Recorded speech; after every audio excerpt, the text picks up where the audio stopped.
2014, I frequently used the app Uber because I wasn't able to drive for 12 months due to some DUI charges. Just a stupid mistake overall. There's this nightclub bar in my town that I would sometimes go to on the weekends with my friends. Sometimes I would get a ride home with a designated driver if we had one, and sometimes we would catch an Uber. This night I wasn't feeling too great, so I left a little early. It was somewhere between 1 and 2 in the morning. It was way too cold to walk home, so I called for an Uber. A guy nearby named Alex popped up, and I gotta be honest, he was a little creepy looking. He was older, didn't really smile in his picture, and he had a grayish goatee with a black beanie cap on. He was only 2 miles away, so I didn't really care. It said he had a Chevy Malibu, which sounded nice, so I requested he come pick me up.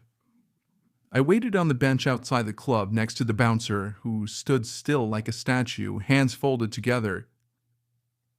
About 5 minutes later, a silver 2003 or something Chevy Malibu pulled up in front of the club. I stood up, a bit disappointed it was such an old, ratty-looking car. The guy didn't call me over or honk or anything, he just waited by the curb, so I got up and entered the back seat of the car. Right away, things got uncomfortable. He didn't say hello, he didn't shake my hand, he didn't even turn his head to look at me. All he said was in a very quiet voice, "Where are you headed?" To which I replied with my address. We began moving down Main Street, but in the wrong direction of my house. I told him this, and he turned left at the next intersection. Now we were moving away from the main roads and down the quieter residential areas. He didn't put my address into his phone, so I felt really strange. I didn't know if he was expecting me to direct him or not. I ended up putting my address into my own phone so he could listen. When the GPS said turn left down the next street, he completely missed it. I made a confused hand gesture. He noticed it and said, "I just gotta make a quick stop, don't worry, I'll give you a discount." Even though I was drunk, I still knew something bad was going on. Then, that's when I noticed the handgun sticking out from his middle glove box next to him. By now, I was trying to figure out how to get out of this car. At the next red light, I tried the door handle very quietly, but it wouldn't open. I saw that the child lock was on, and from this point forward, my heart was racing. The man was driving us far out of the direction of my house. We must have been 2 towns over by now. I was getting desperate. I couldn't call the cops because I didn't know what this guy might do. I figured my best option would be attempting to flick the child lock switch next to him by the front seats. I had to somehow slide over to the opposite side of the back seat behind him without him noticing. This was one of the most tense moments of my life. I locked my sight on his head through the rearview mirror, making sure he wasn't looking.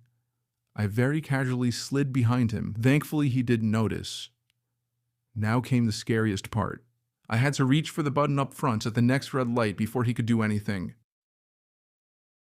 Each light we passed, I felt more and more tension build up as I was waiting for one of them to turn yellow, and eventually, one finally did.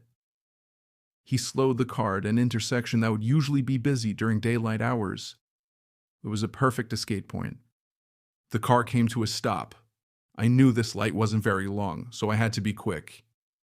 A car was stopped at the opposite side of the intersection, which made me feel a little better. With all of my courage, I reached my hand up to the lit-up child lock button, and I must have startled him because he jumped 2 inches out from his seat. He screamed at me, and as I feared he would, he went for the gun right next to him. I was able to open the door and flee to the nearby Cadillac Escalade where I banged on their windows asking for help. They drove off, completely avoiding me, but it didn't matter because the man in his Chevy Malibu was already gone down the block. I ran into a nearby grocery store that was open 24 hours, where I called a taxi this time. This was a very sobering experience because I don't remember being drunk at all in that store or during the taxi ride home. I reported the driver to Uber, who said they would escalate the situation to the authorities. It wasn't until a whole week later that an officer finally showed up at my front door for some questioning, and that was the end of that. I have no idea what became of that guy, but I've never used an Uber since.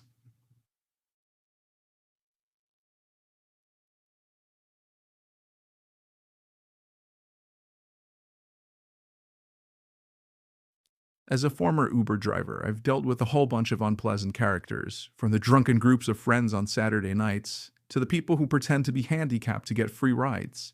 But every so often, you may pick up somebody who can just be classified as a straight-up creep. I've picked up a few of these guys, but never one quite as bad as a guy named Tom. It was a Friday night in December, one of the coldest nights of the year. I had nothing to do, so I figured I'd do some late-night pickups. This was 2 years ago. I was 18 and had a new Honda Accord. My parents kind of spoiled me a bit. I was a very skinny 18-year-old though. That's why my dad told me to always keep a blade in my car, because you never know what kind of nuts are getting into the car. A guy named Tom popped up a couple miles away by a major shopping area. I responded to his request and started driving in that direction. I pulled up in front of the shopping center where I saw a group of teenagers hanging out.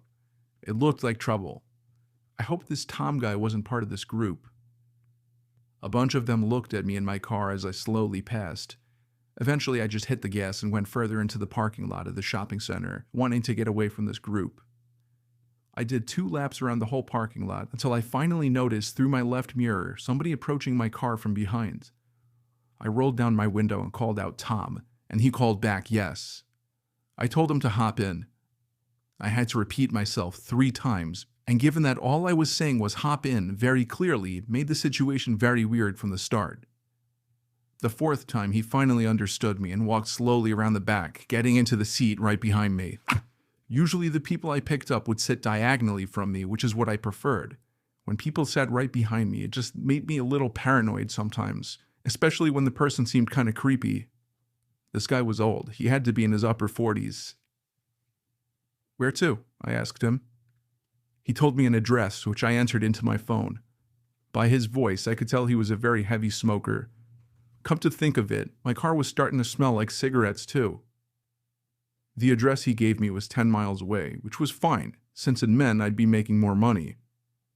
I tried making small talk initially, which didn't work out too well.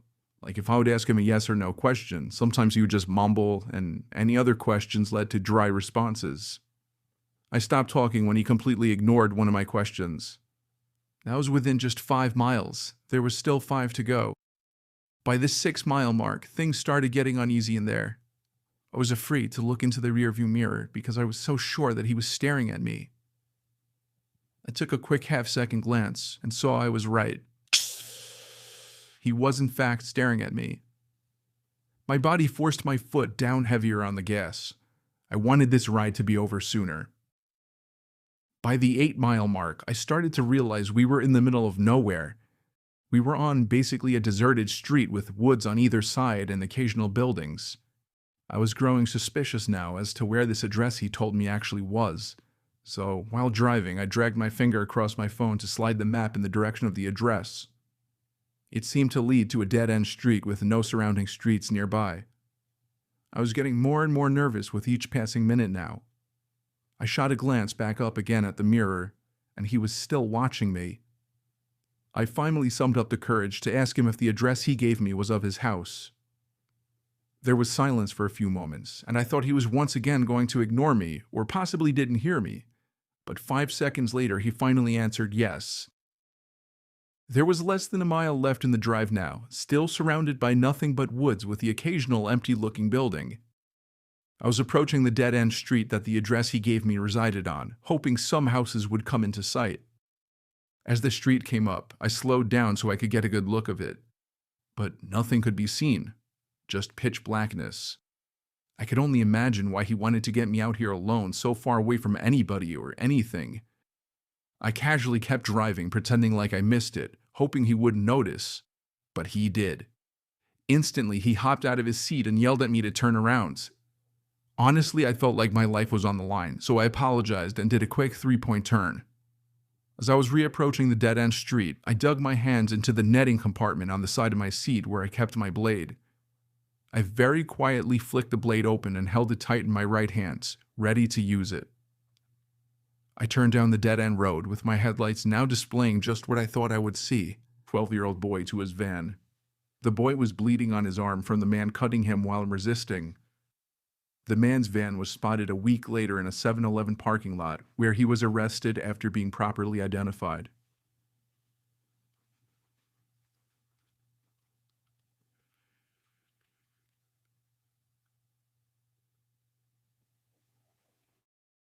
I was staying in a Hampton Inn in New Jersey when I was visiting Rowan University, a college I potentially wanted to attend. My family couldn't come with me, so I was on my own. After attending campus tours, I went to get a bite to eat at a nearby restaurant, and then went back to the hotel at around 8 p.m., planning on going back to campus again the next day.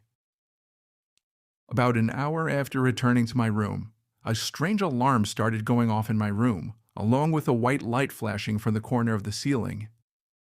A message started looping shortly after as well, saying something along the lines of, "All Hampton Inn guests, please remain in your rooms, this is a lockdown." I'd never heard of a lockdown in a hotel. I never even knew hotels had alarms like this. I found it more interesting and exciting than anything else. Eventually, the sound of the alarm stopped, but the light kept flashing, and every 20 seconds or so the message would repeat. It was only like 9:30, so I turned on the TV just as background noise while I started changing clothes and brushing my teeth. I shut the lights when I was done and hopped under the covers. I watched TV for half an hour before shutting it off. The light was still flashing with an obnoxious bright white every few seconds. It was definitely going to hinder my sleep. I was starting to consider calling the front desk to ask what was going on, when the phone rang. It was someone from the front desk. I was expecting them to tell me something about the alarm and when it would shut off, but instead the person on the other end spoke in a very concerned voice. She told me to remain calm and walk out the door. I took that opportunity to ask her what exactly was going on. She went on to tell me that there was somebody in the room with me and to get out immediately. I dropped the phone and instinctively started looking around everywhere. Part of me was curious to see if somebody was in fact in the room. I checked under the bed, looked into the empty bathroom, nobody in either spots. Then I noticed the closet door right next to the bathroom. It was one of those closets with a wooden sliding door. It was open just a tiny crack, and through that tiny crack, I could see a person's face. At first, it didn't sink in what I was seeing, but when the door slid shut, that was when I freaked out and ran out the door. The people at the front desk showed me security footage from an hour earlier of some sketchy-looking man walking around the hallways, apparently looking for a certain room. When he got to my door, he opened it with the card he somehow acquired, and that was it. I stayed around as the authorities took the person out in chains. It was a man, of course, on the shorter side, easily 40s. He looked at me as he passed, as if he knew who I was immediately. It's scary thinking back that he may have been watching me for more than an hour from that closet.